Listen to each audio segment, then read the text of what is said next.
현대를 정의하는 여러 가지 말들이 있습니다. 그 가운데 어떤 혹자는 현대를 가리켜 미소 띈 허무주의의 시대라고 정의를 내렸습니다.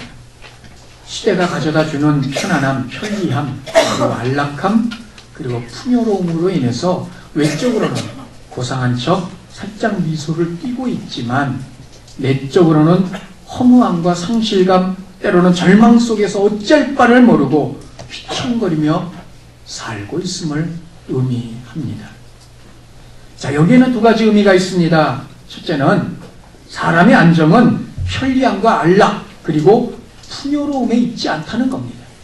사람이 만일 편리함과 안락함과 풍요로움 속에서 안정을 누릴 수 있다면, 만족할 수 있다면 사람들은 결코 허무주의나 상실감, 절망에 빠지지 않을 겁니다.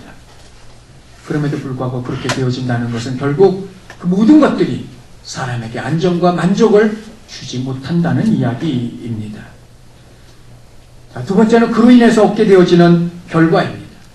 허무감, 상실감, 절망 속에서 나타나는 결과, 물론 여러 가지 있겠지만 그 중에 하나는 생명의 경시입니다. 어느 시대에나 살인이나 혹은 자살이 있었지만 지금은 이전 시대와는 다른 양상을 보입니다.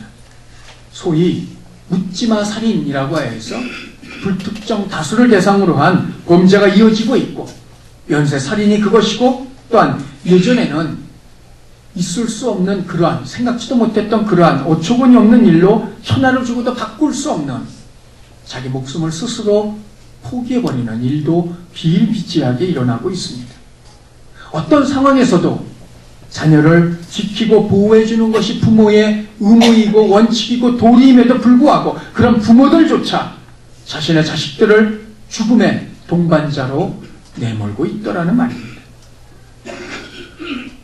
이것이 우리가 살아가고 있는 지금 현재의 모습입니다. 그러면 이런 일들이 나타나고 있는 이유는 무엇일까요? 어느 시대에나 어려움이 없었던 때는 없습니다. 다 알고 계시죠? 예전에는 호환, 마마, 가뭄과 기근, 전쟁, 그리고 역병 등으로 인해서 그런 것들이 어려움이었던 반면에 현대에는 다양한 어려움들이 생겨나고 있어요. 문제는 그 환경과 상황의 어려움이 아니라 그 일들 앞에서 느껴지는 극도의 절망과 무력감이라는 겁니다.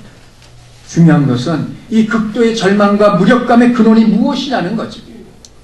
그 중에 하나, 바로 포스트 모더니즘의 그 근원이 있다고 보기도 합니다. 포스트 모더니즘, 절대 가치가 사라져버린, 절대 진리가 없어져버린, 인정하지 않는, 그래서 모든 것이 다 상대화되어버린, 바로 그것을 말하고 있습니다.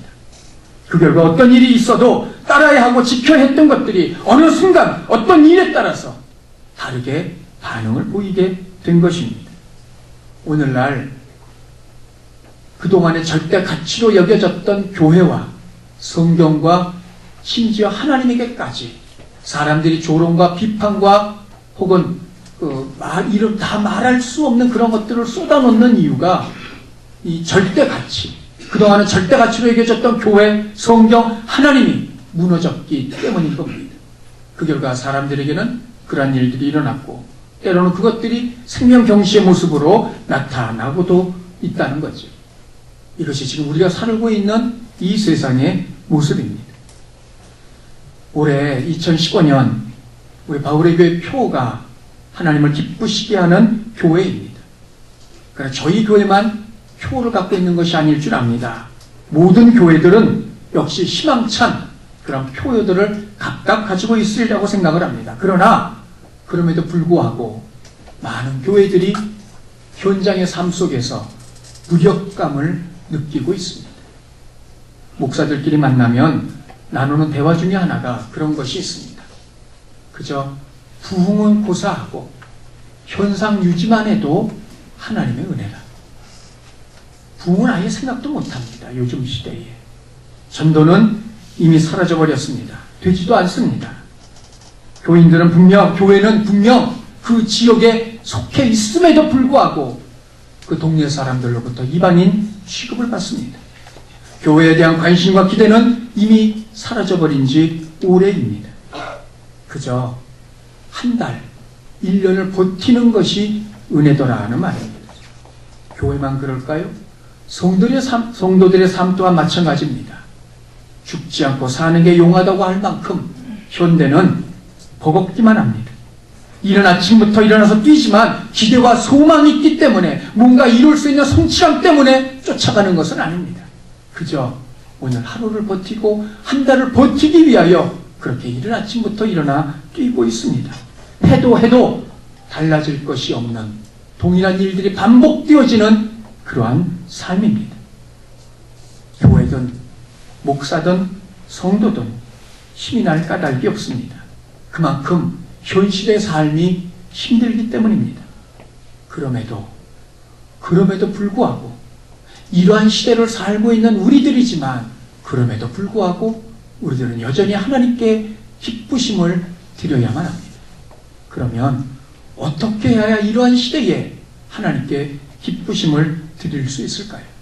하나님께서는 이에 대하여 본문을 통하여 우리에게 한 가지 대답을 주고 계십니다. 하나님께서 우리에게 주시는 대답, 그것은 무엇입니까? 오늘부터 우리들은 요한계시록을 살펴보려고 합니다.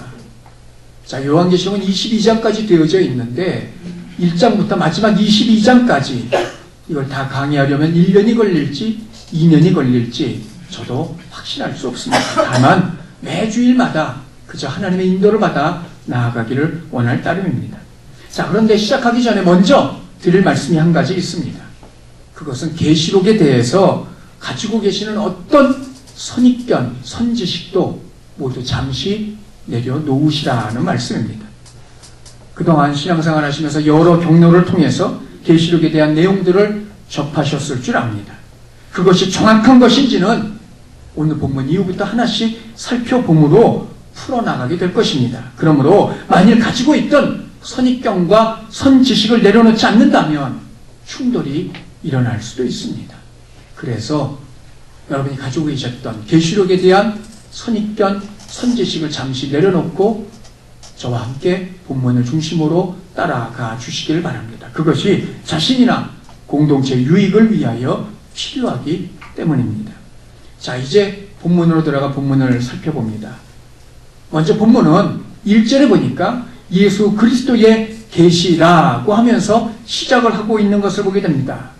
자, 이것은 예수 그리스도에 관한, 예수 그리스도에 대한 계시가 아닙니다. 이건 예수님께서 가지고 계셨던, 그리고 가지고 계시는 바로 그 계시입니다. 계시록의 독자들은 로마 제국과 유대인들로부터 심한 박해를 받고 있던 소아시아 지방의 7교회의 성도들이었습니다. 당연히 이들은 예수님이 누구신지, 예수님께서 어떠한 일을 하셨는지 이미 잘 알고 있는 사람들입니다. 그들을 향하여 예수님이 또다시 누구이신지, 예수님이 어떤 일을 하셨는지 이야기할 이유가 없다는 겁니다. 이 계시는 그러면 예수님이 가지고 계셨던 계시, 그러면 예수님이 가지고 계셨던 계시는 무엇입니까? 계시, 헬라말로 하면 아포칼립시스라는 그런 단어입니다. 우리말로 하면 폭로 혹은 드러냄 혹은 벗겨서 나타내 보임이라는 그런 의미를 가지고 있어요. 한마디로 말씀을 드리면 사진과 같습니다. 자, 어떤 장면입니까? 이제 소위 동상 제막식입니다. 근데 여러분, 저 신천 안에 어떤 동상이 있는지 아시겠어요? 그리고 그 모습이 어떤 것인지 아시겠어요? 전혀 모르시죠? 왜? 예전에 한 번도 본 적이 없으니까. 아마 저 제막식에 참석한 사람들 대부분 그 동상의 주인공이 누군지는 알고 있었을 겁니다. 그러나 그럼에도 세세한 모습까지는 알 수 없었을 거예요. 계시가 바로 저것이라는 말입니다. 지금 보고 있는 저 줄을 잡아당기면 흰 천이 벗겨질 것이고, 그러면 다음 사진과 같이 동상의 모습이 드러나게 됩니다. 저 모습을 보기 전까지, 천이 벗겨지기 전까지 손을 앞으로 모으고 있고 앉아있는 모습이라고 상상을 못했을 거예요. 천이 벗겨짐에 비로소 알 수 있다는 그런 말입니다. 이것이 계시라는 거예요. 벗겨서 드러내 보이다는 겁니다. 예수님이 가지고 계셨던, 그러나 사람들은 전혀 알지 못했던 것입니다. 그런데 예수님의 이 계시는 예수님 혼자만 알고 계시는 것이 아니었습니다. 1절을 다시 보십시오. 이 계시는 하나님께서, 아버지께서 예수님에게 주셨고, 예수님은 그 계시를 천사들에게 주었고, 천사는 그 계시를 요한에게 전달해 주었고, 요한은 받은 계시를 모든 사람들에게 알리고 있음을 보게 됩니다. 결국 예수님이 가지고 계셨던, 예수님이 가지고 계신 그 계시는 예수님 혼자만의 계시가 아니. 그래서 2절을 보십시오. 2절에 보면 요한은 자신이 본 것을 다 증언하였노라, 다 알렸노라고 말하고 있습니다. 결국 예수님의 계시는 종들에게까지 알려지게 되었고, 그러므로 이 계시는 감추어진 어떤 것이 아니라 감추어져 있었지만 모든 사람들이 다 알 수 있도록 밝히 드러내 보이는 것이라 하는 말입니다. 그러면 이 계시는 무엇이고 그 계시를 주시는 이유는 무엇일까요? 예수님의 계시 1절에 다시 보면 그 계시를 1절에서 반드시 속히 일어날 일들이라고 말하고 있습니다. 반드시, 꼭, 분명히 라는 의미이고, 속히, 빠르게, 신속하게 라는 말이고, 일어날 일들, 어떤 사건, 어떤 일들입니다. 문제는 이 일이 어떤 일이냐는 거죠. 많은 분들이 이 일을 미래에 있을 예수님의 재림과 그와 관계된 그 즈음에 일어날 어떤 마지막 때의 일들이라고 생각을 합니다. 그렇게 생각할 수도 있습니다. 그러나 그렇게 볼 때에 한 가지 문제가 발생을 하는데, 그건 일어날 일 앞에 있는 속히라는 단어 때문입니다. 속히, 빠름, 신속함이라는 얘기. 그렇게 멀지 않은 때에, 가까운 시일 내에 빠르게 일이 진행이 될 거라는 거예요. 여러분, 이 일이 마지막 때 예수님의 재림과 연관된 일이라고 한다면, 요한이 이 계시를 받은 이후에 2000년 동안 예수님의 재림은 이루어지지 않았어요. 그러면 속히라고 말씀하신 예수님의 말씀은 거짓말이 되어버리고 맙니다. 여기서 말씀하고 있는 이 계시, 그러므로 이때 일어날 이 일, 이 계시는 이 계시록의 수신자가 누구인지를 알면 정확하게 이해할 수 있습니다. 이 계시의 수신자가 누구입니까? 1절에 보면 예수님은 그 계시를 천사들에게 주어서 요한에게 보내고, 요한을 통하여 모든 종들에게 알게 하기 위함이라 말씀을 하고 계십니다. 그 종들, 궁극적으로는 저와 여러분뿐만 아니라 예수님 재림식 때까지 믿고 있는 모든 성도들을 말하는 겁니다. 그러나 요한이 계시록을 기록하려 했을 때 염두에 두었던 독자들, 사람들이 있었을 겁니다. 요한이 계시록을 기록할 때 2000년 후 저와 여러분들 생각을 하며 계시록을 기록한 것은 아닙니다. 자, 이 말을 다른 말로 하면 시대마다, 사람마다 조금 다르긴 합니다만, 우리 시대의 최고의 작가를 한 사람 꼽아본다면 누구를 꼽을 수 있겠어요? 예를 들면 이문열 작가라고 생각을 해봅니다. 그러면 이문열이라는 그 작가가 글을 쓸 때 2000년 후에 사람들을 생각을 하며 그 글을 쓰겠느냐 말이죠. 아니, 그 시대에 살고 있는 그 당시에 사람들을 염두에 두고 글을 쓸 것일 것이고, 요한도 마찬가지입니다. 그 역시도 처음 그가 수신자로 염두에 두고 있었던 사람들이 있습니다. 요한이 계시록을 기록할 때쯤이 AD 95년경입니다. 즉 1세기 때라는 말입니다. 바로 그 시대를 살고 있었던, 특별히 로마 제국과 유대인들로부터 혹독한 핍박과 시련을 받고 있었던 바로 소아시아의 7교회, 그 교회의 성도들이 바로 계시록의 수신자였습니다. 당연히 이 계시는 이들의 삶과 상황과 아주 밀접한 관계가 있었을 겁니다. 그럼 그때 그들의 상황이 무엇인가? 한마디로 말씀을 드리면 그건 사느냐 죽느냐의 상황이었습니다. 죽느냐 사느냐, 사느냐 죽느냐, 그 상황이었어요. 한 예로 기록에 의하면 그 당시 황제 숭배, 시저는 주다라고 고백하는 건 황제는 신으로 인정을 하고 그냥 한마디만 하면 돼요. 1년에 한 번 그 앞에 가서 그 말 한마디 하고 절만하면 됩니다. 그것만 해도 1%대의 세금과 이자를 부과했어요. 그렇게 하는 사람들에 한해서 말입니다. 만약 그걸 거부하는 사람들, 시저는 주다, 황제는 주다라는 말, 가이사는 주라는 말을 하지 않고 예수는 주라고 이야기하는 모든 사람들, 그들에게는 무려 50%를 부과하고 있습니다. 50배가 된다는 거예요. 그러니 삶이 어떻게 되겠어요? 풍지박산이 되어버리고 맙니다. 또한 육체적으로 지독한 그 잔인한 폭력을 받고 있습니다. 많은 성도들이 칼날 아래 형장의 이슬로 사라졌습니다.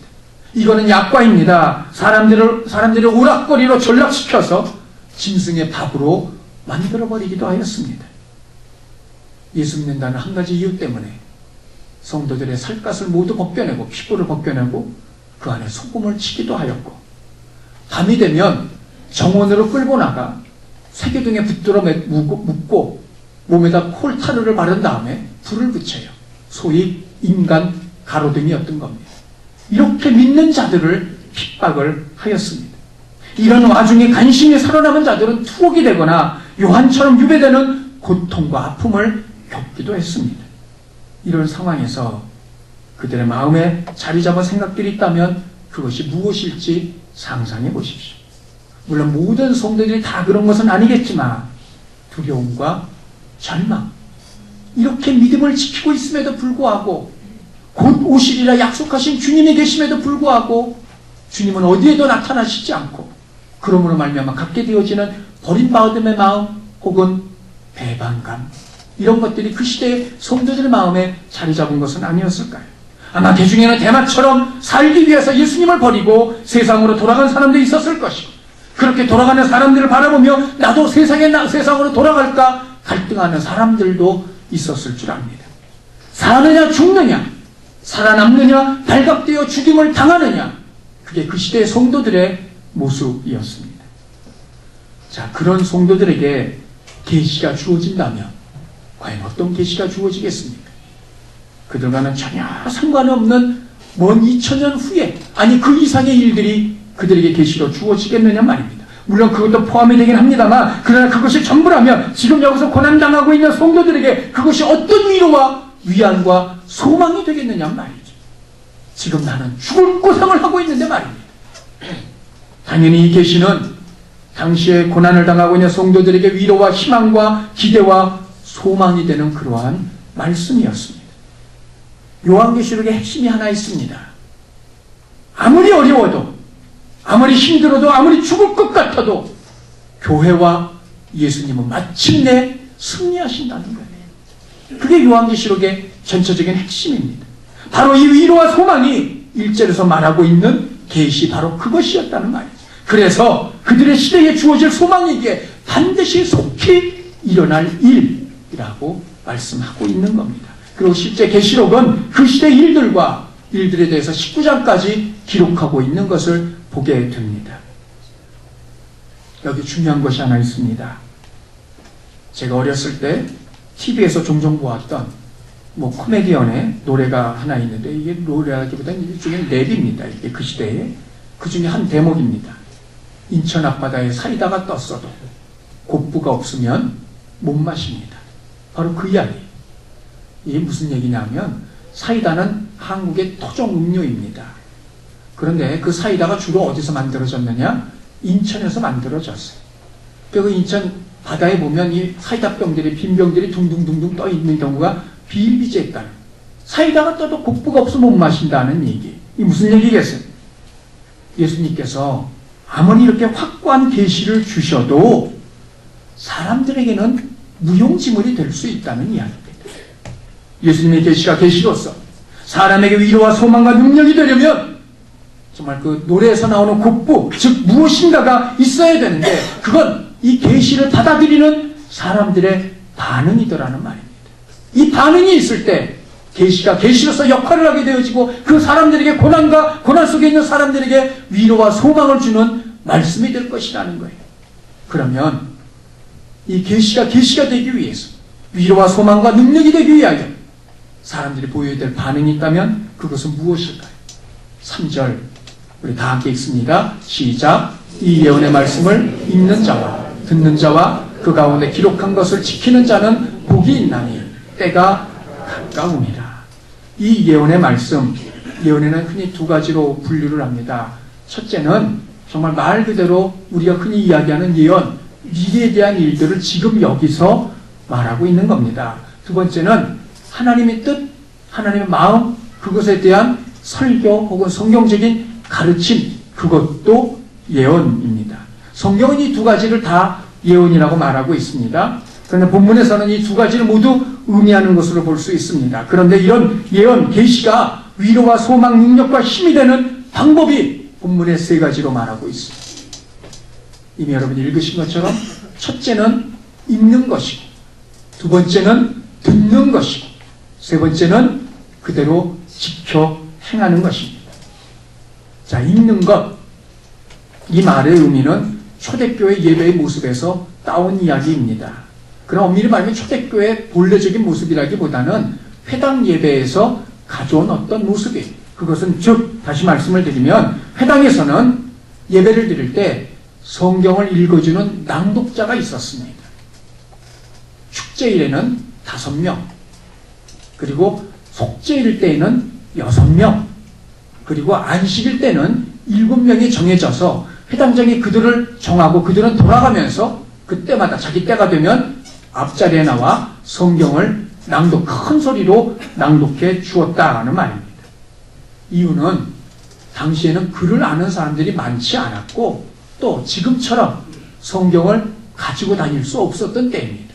지금이야 성경이 비교적 조그마하지만, 그래서 주머니 속에도 들어가지만, 그 당시에 성경은 이사야만 한 가지만 할더라도 사람이 들 수 없을 만큼의 무게를 가질 수도 있었어요. 왜냐하면 양피지 같은 곳에 기록을 했기 때문입니다. 그런 전체 성경을 어떻게 다 들고 다니겠어요? 있을 수 없는 일이지. 그러므로 회당에 오면 그 안에 보관되어 있는 성경 두루마기를 꺼내서 그 가운데 일부를 낭독자가 읽어주곤 하였다는 말입니다.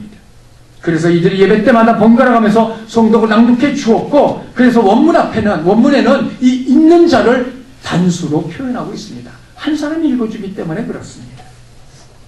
반면에 듣는 자, 지키는 자가 있습니다. 읽는 자가 읽어주는 성경을 듣는 청중이 있어요. 당연히 예배자들이었을 겁니다. 그런데 원문에는 듣는 자와 지키는 자 사이에 관사가 없어요. 따로따로 구분을 하고 있지 않고, 그래서 듣는 자가 곧 지키는 자임을 말하고 있는 것을 보게 됩니다. 자, 이것은 요한계시록을 대하는 우리들에게 하나의 지침, 가이드라인을 제공해 준다고도 보여집니다. 무슨 말이냐면 계시록은 해석하는 책이 아니라 읽고 듣고 지키는 책이라는 말입니다. 흔히 계시록하면 어려운 책이라고 사람들은 생각을 합니다. 이유는 미래에 관계되는 일들을 기록한 것이라고 생각을 하고, 두 번째는 우리들이 이해하기에는 쉽지 않은 그러한 상징과 혹은 숫자 등으로 기록된 책이기 때문에 그렇습니다. 분명 계시록을 읽고 있는 그 당시 독자들에게 비해서 분명히 미래의 일, 단 하루라도, 단 한 달이라도 미래의 일들을 말하고 있는 것일 겁니다. 그러나 분명한 것은 그럼에도 불구하고 요한계시록은 해석의 책이 아니라는 거예요. 왜냐하면 계시록은 단지 읽고 듣고 지키는 책이라고 말하고 있기 때문에 그렇습니다. 본문 어디에도, 계시록 어디에도 해석하라는 말이 나와 있지 않습니다. 그리고 실제 초대교회에서는 요한계시록을 예배 시간에 낭독했던 것을 기록으로 찾아볼 수 있습니다. 그럼 이건 뭘 의미하겠습니까? 해석의 책이 아닌 읽고 듣고 지키는 책, 이해해야만 가능한 일이라는 겁니다. 자, 내가 지키려면 내가 들은 걸 이해해야 돼요. 들음에도 불구하고 이해하지 못한다면 행할 수도, 순종할 수도, 지킬 수도 없어요. 당연히 그 시대 사람들은 요한이 비록 상징과 숫자를 나열해서 기록하고 있지만 읽음으로 말미암아, 들음으로 말미암아 그것이 뭘 의미하는지 비교적 그들은 알 수 있었을 겁니다. 그러므로 읽고 듣고 지키라고 말하고 있는 겁니다. 그러면 오늘날 우리들에게 왜 해석이 필요한 것일까요? 우리는 2000년 후의 사람들이, 그 누가 동일한 문화를 갖고 살고 있는 사람들이 아닙니다. 그래서 읽는 것을, 때로는 듣는 것을, 때로는 그러므로 말미암아 지키는 것을 돕기 위하여 보조적인 역할로 해석을 할 뿐입니다. 그럼에도 불구하고 요한계시록을 자꾸 해석하려고 시도하는 경우가 종종 있었던 것을 보게 됩니다. 그런데 그 많은 경우가 대부분 오해로 끝나는 경우가 있어요. 그 가운데 크게 두 가지만 생각을 해보면, 첫째는 14만 4천이라는 숫자입니다. 14만 4천, 계시록 7장과 14장에 등장을 하는데, 자, 이것을 문자적으로 해석을 하여서 실제 구원받은 사람의 수가 14만 4천이라고 주장하는 사람들이 있습니다. 여호와의 증인이 그렇고요, 신천지 사람들이 그렇습니다. 그들이 길을 쓰고 때로는 속임수를 버려가면서까지 그렇게 애쓰는 이유가 하나입니다. 그렇게 해야 14만 4천에 자기가 들어가니까. 그러니 얼마나 힘이 들겠어요. 문자 그대로 구원받은 사람의 수는 14만 4천이라고 가르치고 있습니다. 그러나 그건 잘못된 이야기입니다.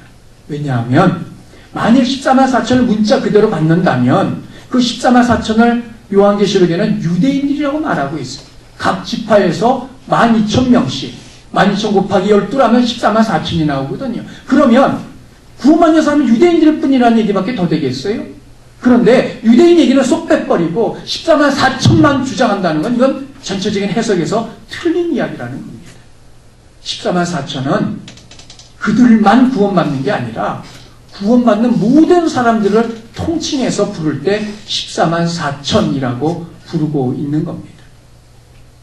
또 한 가지가 있습니다. 명백한 오해. 자, 그 중에 하나가 바로 666입니다. 흔히 가리켜 짐승의 표라고 이야기를 합니다. 제가 서울 어느 교회에서 청년부를 지도할 때였습니다. 하루는 한 녀석이 뛰어들어오더니 저보고 하는 말이, 목사님, 서울랜드 가시면 자유이용권이나 뭐 이런 거 빅3, 빅5 할 때 손목에 채워주는 거 절대 그거 받으시면 안 돼요. 이유가 뭐냐? 그랬더니 하는 말이, 요한계시록에 이 666표가 이마나 손목에 준다고 그러지 않아요? 손목에 채워주고 그게 있으면 결제를 하잖아요. 뭐 먹을 거든 이렇게 결제를 하고 타면 구멍을 뚫어주고, 아마 거기서 기인한 것으로 보입니다. 제가 뭐라고 그랬을까요? 그 아이한테. 여러분 다 아시죠? 요즘 모 개그 프로그램에서 개그맨 하나 장가 보내려고 하는 코너에서 아무개 개그맨이 한 말, 야, 이 한심한 놈아. 제가 그 얘기를 똑같이 해줬어요. 오해예요, 오해. 아마도 666의 손목에 받는 것이란 것에서 나온 오해라고 생각을 합니다. 근데 이것이 한동안 이 666이 바코드라고 주장했던 적이 있습니다. 다 아시죠? 이 바코드. 저게 666이고, 왜? 계산할 때 저걸 띡 하고 읽잖아요. 그래야 계산이 되니까. 그래서 한동안 저 바코드가 666이라고 한동안 시끄러웠던 적이 있습니다. 그런데 지금은 저 바코드가 666이라는 소리가 들어가고 대신 베리칩이라는 것이 등장을 했습니다. 지금 여러분이 보시는 게 그겁니다. 손바닥 안에 있는데 왼쪽에 보이는 게 베리칩이고 옆에 있는 게 쌀알이에요. 비교하고 있는 겁니다. 크기를. 저거를 사람의 손목 같은 데다가 주입을 시켜요. 저게 뭐냐? 미국 오마바 행정부에서 의료 법안에 환자의 병력을 추적하기 위해서 환자의 몸에 붙이거나 삽입하는 생체 정보를 기록해 놓은 칩입니다.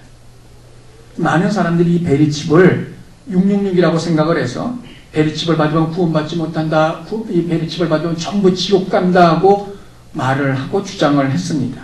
그러나 결론부터 말씀을 드리면 그건 오해입니다. 왜냐하면 베리칩 주장이 불발로 끝났기 때문입니다.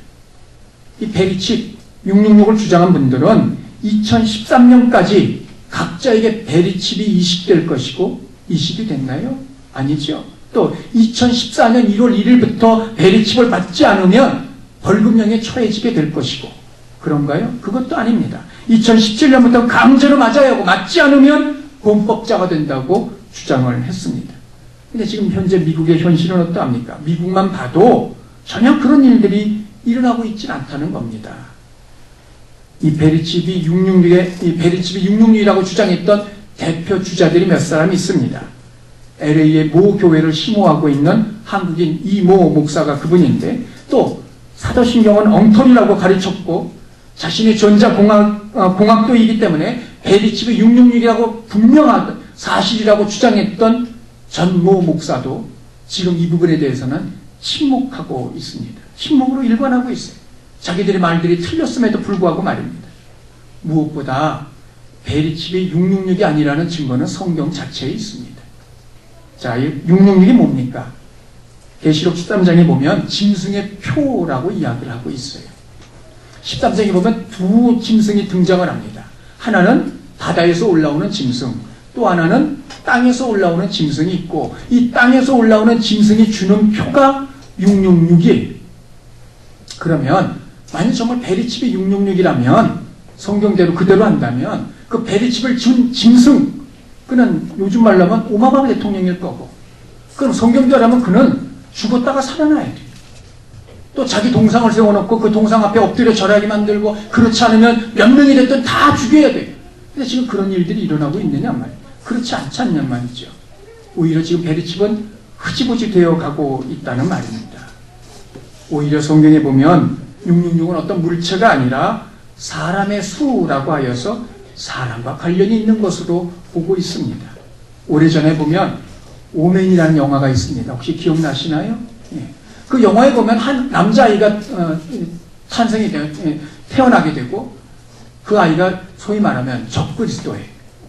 그리고 그래서 자기 부모를 다 죽이고 대통령에게 양아들로 입양이 돼서 나중에 자라서 정치가가 되어지고, 그래서 적그리스도의 본성을 드러내게 된다. 그 내용이 영화의 줄거리입니다. 근데 그 중에 한 장면, 그 아이의 머리를 파헤치다 보니까 저렇게 보시는 것처럼 666의 글자가 거기 새겨져 있는 그런 장면이 등장을 합니다.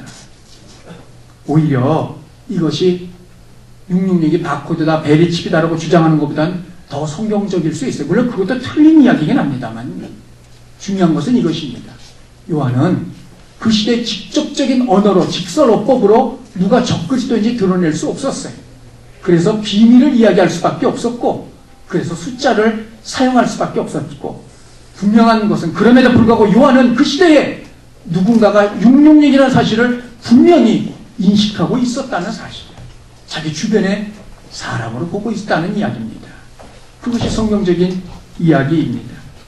자, 그럼에도 불구하고 이런 일들이 나타나는 이유가 뭐냐? 계시록을 억지로 해석하다 보니까 빚어진 오해입니다. 그러나 하나님의 말씀, 계시록은 이해 책, 해석의 책이 아니라 읽고 듣고 그대로 지키는 책입니다. 성도 여러분, 여러분은 지금 어떤 때를 보내고 계십니까? 어떠한 시절을 지내고 계십니까? 혹 고난의 때, 어려움의 시기는 아닙니까? 어느 때나 어려움의 시기는 있었습니다. 그리고 지금도 그것은 마찬가지입니다. 때로는 자신의 건강의 일로 말미암아, 때로는 경제적인 일을 통해서, 때로는 주변 사람들과의 관계 속에서, 때로는 자기 가족으로부터 이런 어려운 일들을 겪을 수도 있습니다. 자, 그럼에도 불구하고 어디에서든 누구에서도 위로를 받을 수 없는, 소망을 발견할 수 없는 바로 이때, 그럼에도 불구하고 해결 방법이 한 가지 주어지고 있어요. 그건 오직 하나입니다. 하나님 말씀으로 돌아가라는 겁니다. 하나님 말씀으로 돌아가라. 그리고 그 말씀을 읽으라는 겁니다. 성도 여러분, 수없이 말씀을 드립니다만, 성경을 읽기 위해 여러분이 할 수 있는 모든 방법이 있다면 다 동원하십시오. 그 중에 하나가 이와 같은 원이어 바이블, 한 달에 한 권씩 주어지는 쪽 성경책입니다. 이걸 가지고 있으면 1년에 12권을 받으면, 그리고 그대로 따라 읽으면 해당 날짜가 나와 있고 그 날짜에 어떤 본문을 읽어야 될지 기록을 하고 있습니다. 이대로 따라가면 1년에 한 번 성경을 읽을 수 있습니다. 이걸 이용해서 성경을 읽으실 수도 있습니다. 아니면 요즘에 스마트폰에 보면 어플이 하나 있는데 성경 강제로 읽기입니다. 검색해 보시면 이 어플이 나올 겁니다. 저 어플을 여러분 스마트폰에 설치하면 어떻게 되어지는가? 그 다음 점을 보여줘. 예. 휴대폰을 켤 때마다 저렇게 성경이 한 구절씩 뜹니다. 그건 내가 설정하기 나름이에요. 2구절 뜨게 할 수도 있고, 3구절 뜨게 할 수도 있고, 1구절 뜨게 할 수도 있고요. 근데 문제는 저걸 지우지 않으면 통화도 할 수 없고 문자도 보낼 수 없다는 거예요. 그러니까 읽어야 넘어갈 수 있다는 거죠. 예. 오죽하면 저런 어플이 등장을 했겠어요. 오죽 성경을 안 읽으면 말입니다. 그래서 성경 강제로 읽기입니다. 여러분, 저것이라도 사용하십시오. 그래서 성경을 어떻게든 읽으십시오. 어떤 방법으로든 성경을 읽으십시오. 그리고 듣고 지켜 행하십시오. 지켜 행한다는 것은 순종한다는 것이고, 행동한다는 것을 의미하고 있습니다. 듣는데 멈추지 마십시오. 행함으로 이어지게 하십시오. 듣기만 하는 것은 자신을 속이는 것이라 성경은 말하고 있습니다. 그럼 이때 이렇게 하나님 말씀을 읽고 하나님 말씀을 듣고 그대로 지켜 행하면 어떤 결과가 주어집니까? 3절 하반절을 보십시오. 복이 있나니. 요한계시록에는 모두 7가지의 복에 대해서 말하고 있습니다만 그 중에 첫 번째 복입니다. 그냥 성경이 말하는 이 복은 우리가 흔히 알고 있는 경제적인 어떤 건강의 혹은 성취의 성공의 이런 복을 말하는 것이 아닙니다. 어떤 상태를 말하는 거예요. 어떤 상태겠어요? 두 가지 의미입니다. 하나는 행복이고 또 하나는 평안함입니다. 그런데 이 시대의 성도들에게 어떤 복이 주어질지 깊이 한번 생각을 해보십시오. 조금만 잘못되면 발각되어서 죽임을 당하는 그런 때입니다. 그래서 늘 전전긍긍할 수밖에 없습니다. 밖에 다닐 때도 누군가가 나를 미행하는 사람은 없는가? 뒤를 돌아봐야 되고, 사람들을 만날 때도 먼저 이야기를 꺼내기보다는 바닥에다가 물고기를 그림으로 자신이 예수 믿는 사람이라는 표를 할 수밖에 없는 그런 상황 속에서 얻을 수 있는 복이 있다면 그건 무엇이겠어요? 오직 하나, 평안함이 아니겠습니까? 죽음의 상황 속에서 사망의 어두운 골짜기를 지나는 그 순간에도 하나님이 주시는 평안, 그것이 임하게 될 것이라는 말입니다. 무엇을 통해서요? 하나님 말씀을 읽고 하나님 말씀을 듣고 하나님 말씀을 지켜 행할 때 말입니다. 힘든 세상, 분명히 버거운 세상입니다. 아무것도 소망이 없는 세상입니다. 그래서 절망과 허무, 성실함을 느끼고 그런 것들이 몰려와 어떤 때는 어떤 기대도 할 수 없게 만들어버리는 바로 그때 하나님 말씀을 읽고 하나님 말씀을 듣고 행함으로 평안함을 누릴 수 있습니다. 이게 과연 될까? 의심하지 마십시오. 반드시 이루어질 것입니다. 왜냐하면 그건 하나님의 약속이기 때문입니다. 그러므로 시도해 보십시오. 우리의 현실은 어렵습니다. 정말 힘들고 그저 벗어나고픈 그런 생각밖에 없습니다. 그러나 바로 그 순간 그때 다른 것에서 위안을 발견하려고 하지 마십시오. 대신 하나님의 말씀을 펼치십시오. 다른 것으로 공허를 메우려 하지 마십시오. 대신 하나님의 말씀을 들으십시오. 다른 것으로 절망을 이기려 하지 마십시오. 대신 들은 그 말씀을 그대로 지켜 행하십시오. 그냥 목사의 하는 말이라고 받지 마시고 하나님이 하시는 약속으로 받아들이시고 그대로 실천해 보십시오. 그러면 하나님의 약속대로 평안이 임하게 될 겁니다. 현실의 어려움 속에서도 무너지지 않고 힘을 내서 일어설 수 있는 것, 상황이 힘든 속에서도 절망하지 않고 자신의 믿음을 지킬 수 있는 것, 하나님께서 그렇게 약속하셨기 때문입니다. 당시의 성도들을 보십시오. 그들도 그리하였습니다. 정말 죽음의 그 순간에도 그들은 주님의 말씀을 읽었어요. 실제로 그들의 예배 가운데 요한계시록을 읽었다는 기록이 남아 있습니다. 그들은 그 말씀을 읽었고 읽는 그대로 들었고 그 말씀을 그대로 붙들고 지켜 행했고 그래서 마침내 그들은 신앙에서 성공자가 될 수 있었습니다. 그 증거가 무엇입니까? 바로 저와 여러분들 아닙니까? 만일 그들이 모두 다 그런 절망 속에서 자기 믿음을 잃어버리고 포기했더라면 그들이 가지고 있던 그 믿음이 어찌 우리에게까지 이룰 수 있었겠느냐 말이죠. 그런 절망적인 상황 속에서도 그들은 말씀을 읽었고 들었고 지켰고 그렇게 유지되고 전수된 말씀이 저와 여러분에게까지 이르게 된 것 아닙니까? 지금은 초대교회 때만큼은 아니랄지라도 분명 어려운 때입니다. 힘을 잃어버릴 수도 있습니다. 믿음에서 포기하고 싶은 마음이 들 때도 있습니다. 이때 그럼에도 하나님을 기쁘시게 하는 방법이 있다면 그것은 무엇이겠습니까? 말씀을 펼치십시오. 그리고 읽으십시오. 어떻게든 읽으십시오. 그리고 들으십시오. 어떻게든 들으십시오. 그리고 행하십시오. 어떻게든 작은 것일지라도 읽고 듣고 읽고 들은 그대로 행하시기를 바랍니다. 하나님께서 이것을 기뻐하실 겁니다. 왜냐하면 그것은 믿음의 길이기 때문에 그렇습니다. 그때 우리에게는 평안함이 임하게 될 것입니다. 어려운 시대를 보내고 있지만 읽고 듣고 지켜 행함으로 하나님의 약속이 이루어지고 그래서 여러분 삶 가운데 어려운 가운데도 평안함이 임하고 그로 말미암아 하나님께 기쁘심을 드릴 수 있는 저와 여러분 다 되시기를 주님의 이름으로 축원합니다.